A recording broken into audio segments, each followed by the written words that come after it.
አመስግኑ።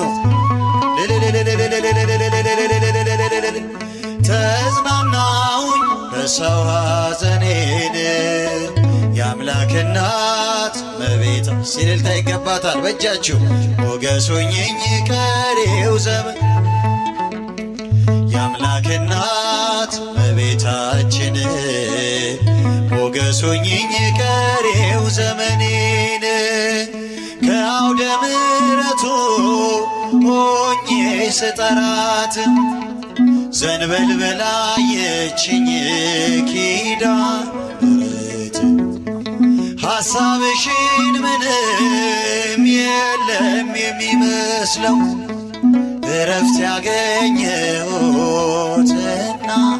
እናቴ እናቴ ስምሽን ስጠራ